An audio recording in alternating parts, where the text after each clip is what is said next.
Hello students, I am Thakur Bhakti from Saraswati International Academy. Friends, today we are going to learn in Standard 12 subject English. Today's our topic is for youth. મિત્રો last પાર્ટની અંદર આપણે part 1માં four youth વિશે જોયું હતું, જે કૃષ્ણમૂર્તિ દ્વારા freedom વિશે લખાયેલું છે. ઓકે, યુવાનોને કહેવામાં આવ્યું છે કે સાચી સ્વતંત્રતા શું છે તે. ઓકે, હવે લાસ્ટમાં આપણે જોયું હતું, if you understand the simplicity of it, you will also understand its extraordinary beauty and depth. Okay, આજે આપણે એના આગળ જોઈશું. After all examinations are for what purpose?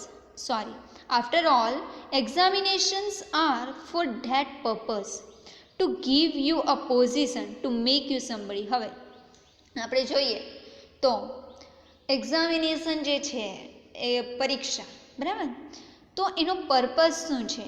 તો તે તમને શું અપાવે છે? ટુ ગીવ અ પોઝિશન, તમને એક પદવી આપે, બરાબર. ટુ મેક યુ સમબડી, તમને કંઈક બનાવે. Titles, position and knowledge encourage you to be something. Title, position અને નોલેજ એ તમને કંઈક બનવા માટે એન્કરેજ કરે, પ્રેરણા પૂરી પાડે. Have you not notice that your parents and teachers tell you that you must amount to something in life? હવે તમે સાંભળ્યું નથી કે તમારા પેરેન્ટ્સ હોય કે ટીચર્સ હોય તે તમને હંમેશા કંઈક લાઈફમાં બનવું જોઈએ, બરાબર, પોતાની ઓળખ હોવી જોઈએ, તે સમજાવતા હોય છે. Date must be successful like your uncle or grandfather, બરાબર, તમારા અંકલ હોય, ગ્રાન્ડફાધર હોય કે વોટ એવર, કોઈ પણ આઈડિયલ તમને બતાવે છે અને તે પ્રમાણે તમારે તે જેવા બન્યા છે તેવું બનવાનું છે એવી એડવાઇસ આપતા હોય છે. Okay, or you try to imitate the example of some hero to be like the master, the saint, so you are never free. હવે અને તમે શું કરો છો? તમે કોઈ પણ આઈડિયલ તરીકે કોઈક હીરો લઈ લો, બરાબર, અને કોઈ સંત હોય, એને સેન્સ છે, માસ્ટર છે, એમને એક્ઝામ્પલ તરીકે લો અને તે પ્રમાણે તમે વર્તવાની કોશિશ કરો, બરાબર, તો ત્યારે તમે ફ્રી હોતા નથી. Whether you follow the example of master, a saint, a teacher, a relatives, or stick to particular tradition, it all implies a demand on your part to be something, and it is only when you really understand this fact that there is freedom. Okay, now whether you follow the example of a master, તમે કોઈક માસ્ટરના example, ધારો કે એ જે રીતે વર્તે તે રીતે વર્તું, a saint, a teacher, a relative, અથવા તો stick to a particular tradition, means કોઈ પણ એક જે ટ્રેડિશન હોય, રીતિ રિવાજ, માન્યતા, તેને અનુસરીને ચાલો. It all implies a demand on your part to be something. Okay, હવે આ જે છે આ બધા જ એક્ઝામ્પલ આપણે જોઈએ, એ શું બતાવે છે કે તમે કંઈક બનો, બરાબર. And it is only when you really understand this fact that there is freedom, અને ત્યારે જ તમે ફ્રીડમ વિશે સમજી શકો. The function of education. Now, એજ્યુકેશનનો હેતુ શું છે તેની વાત આગળ આવે છે. It is to help you from childhood, એ તમને ચાઇલ્ડહુડથી હેલ્પ કરે છે. Not to imitate anybody, કે કોઈનું પણ અનુકરણ કરવાનું નથી, but to be your self all the time, બધા સમયે તમારે પોતે જેવા છે તેવા બની રહેવાનું છે. And this is a most difficult thing to do, અને આ વસ્તુ જે કરવું એ ખૂબ જ મુશ્કેલી ભર્યું છે. Whether you are ugly or beautiful, તમે અગલી છે કે બ્યુટિફુલ દેખાવ છો. Whether you are envious or jealous, તમે ઈર્ષ્યા છે કે જેલસી અનુભવ કરો છો. Always to be what you are, હંમેશા એવા બની રહો કે જેવા તમે છો. બટ અન્ડરસ્ટેન્ડ ઇટ, પરંતુ એને સમજવાનું છે. To be your self is very difficult. હવે તમે જેવા છો એવા બની રહેવું એ ખૂબ જ ડિફિકલ્ટ ટાસ્ક છે. Because you think date you are ઇગ્નોબલ, કારણ કે તમે વિચારો કે તમે ઇગ્નોબલ છો, નબળા છો. And that if you could only change what you are into something noble, it would be marvelous, but that never happens. હવે to be yourself is very difficult because you think that you are ignoble, બરાબર, and that if you could only change what you are into something noble. હવે તમે કંઈક બનવા માટે, Nobel, સારા બનવા માટે કંઈક ચેન્જ કરો. ઇટ વુડ બી માર્વેલસ, એ કેવું અદ્ભુત હોય છે, બટ ધેટ નેવર હેપન્સ, પરંતુ તે થતું નથી. Various, if you look at what you actually are and understand it, then in that very understanding there is a transformation. Now, various if you look at what you actually are. હવે જો તમે જો કે તમે સાચા અર્થમાં કેવા છો, and understand it, અને એને સમજી શકો, then પછી જ in that very understanding there is a transformation. Okay, પછી જ તમારામાં ટ્રાન્સફોર્મેશન આવે. So freedom lies, તેથી freedom જે છે એ દબાઈ જાય. Not in trying to become something different, nor in doing whatever you happen to feel like doing, nor in following the authority or tradition of your parents, of your teacher, but in understanding what you are from moment to moment. Okay, તમે આ બધાને follow કરતા નથી, પરંતુ તમે દરેક ક્ષણે કંઈક ને કંઈક શીખતા જાઓ છો. યુ સી, તમે જો, you are not educated for this, તમે આ બધા માટે એજ્યુકેશન પ્રાપ્ત કરતા નથી. Your education encourages you to become something or other, but that is not the understanding of your self. શું કહે છે?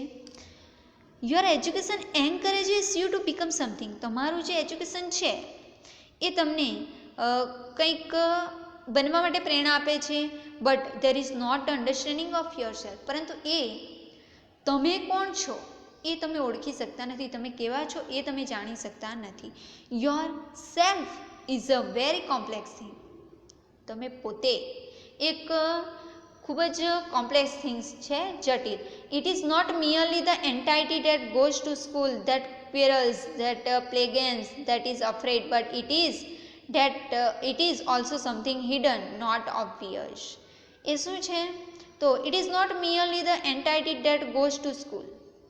સ્કૂલે જવું એ ફક્ત નથી. that quarrels, ઝઘડાઓ, that plays games, and it is afraid, but it is also something hidden, not obvious. એ આ બધું નથી, પરંતુ સમથિંગ કંઈક એમાં છુપાયેલું છે. it is made up, not only all the thoughts that you think, એ ફક્ત તમે જે વિચારો છો એના બેઝ પર નથી રચાયું, but also of all things that have been put into your mind by other people. હવે તમારા માઇન્ડમાં જે બીજા લોકો દ્વારા નાખવામાં આવેલું છે તે, by books, by the newspaper, by your leaders, and it is possible to understand all that only when you don't want to somebody. હવે એ બધું કોના દ્વારા લખાયેલું છે? તો અધર પીપલ, બુક્સ દ્વારા, ન્યૂઝપેપર અને લીડરો દ્વારા. And it is possible to understand all date only van you don't want to somebody. અને એ બધું તમે ત્યારે સમજી શકો કે જ્યારે તમે સમબડી કોઈક બનવાની કોશિશ ન કરો ત્યારે. When you don't imitated, when you don't follow, which means really when you are in revolt against the whole tradition of trying to become something. Now શું કહેવામાં આવ્યું છે? વેન યુ ડોન્ટ ઇમિટેટ, જ્યારે તમે ઇમિટેશન નહીં કરો, એટલે means અનુસરણ નહીં કરો. વેન યુ ડોન્ટ ફોલો, તમે કોઈને અનુસરો નહીં, વિચ મીન્સ તેનો અર્થ રિયલી, ખરેખર. Van you are in Revolt, કે ત્યારે તમે રિવોલ્ટ કરવા માંગો છો, બળવો કરવા માંગો છો, અગેન્સ્ટ, સાની સામે? The whole tradition of trying to become something, કે તમારી જે આખી ટ્રેડિશન છે, બરાબર, તે તમને કંઈક બનાવવા માટે કહે છે ત્યારે. That is the only true revolution. આ જ ખરેખર રિવોલ્યુશન છે, એક ચેન્જ થવાની શરૂઆત છે. લીડિંગ ટુ એક્સ્ટ્રાઓર્ડિનરી ફ્રીડમ, એ ક્યાં લઈ જશે? તો એક એક્સ્ટ્રાઓર્ડિનરી ફ્રીડમ, સ્વતંત્રતા તરફ લઈ જશે. To cultivate this freedom is the real function of education. એજ્યુકેશનનો રિયલ, સાચો અર્થ શું છે? તો આ બધું જે છે એને ફ્રીડમ, સ્વતંત્રતા લાવવી એ છે. ઓકે, આગળ જોઈએ. Your parents, your teachers and your own desires want you to be identified with something or other in order to be happy. Secure. ના, તમારા પેરેન્ટ્સ, તમારા ટીચર અને તમારા પોતાના ડિઝાયર, સ્વપ્નો, વોન્ટ યુ ટુ, તમને ક્યાં લઈ જશે? તો to be identified with something, કંઈક બનવા માટે, કંઈક આઈડેન્ટિફિકેશન કરવા માટે.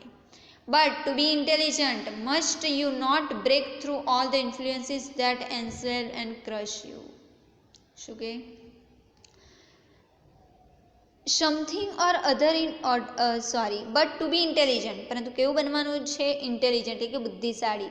Must you not break through all the influences that enslave and crush you, કે જે તમને અસરો જે છે એ તમને બ્રેક કરે અથવા તો તમને ક્રશ યુ એટલે કે તોડે, બરાબર?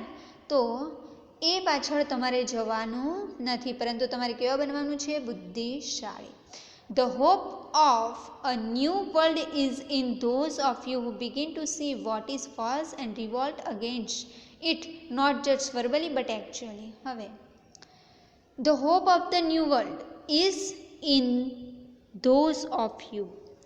એક નવી દુનિયાની આશા કોણ છો? તમારા પર એ નવી દુનિયાની આશા છે. Who begin to see what is false. શું કે જેને શું જોવાનું છે? તો ખોટું શું છે, એન્ડ રિવોલ્ટ અગેન્સ્ટ ઇટ, અને એની સામે બળવો પોકારવાનો છે. નોટ જસ્ટ વર્બલી, ફક્ત વર્બલી નહીં, બટ એકચ્યુઅલી, પરંતુ સાચા અર્થમાં. And that is why you should seek the right kind of education, અને તેથી જ તમારે સાચા અર્થમાં એજ્યુકેશન પ્રાપ્ત કરવાનું છે. For it is only when you grow in freedom that you can create a new world not based on tradition or shaped according to the idiosyncrasy of some philosopher or idealist. હવે કોઈ philosopher હોય, આઈડિયાલિસ્ટ હોય, તેમણે જે પ્રમાણે કહ્યું છે તેમની શૈલી તે પ્રમાણે ચાલવાનું નથી, પરંતુ તમારા ઓન થોટ વિચારવાના છે.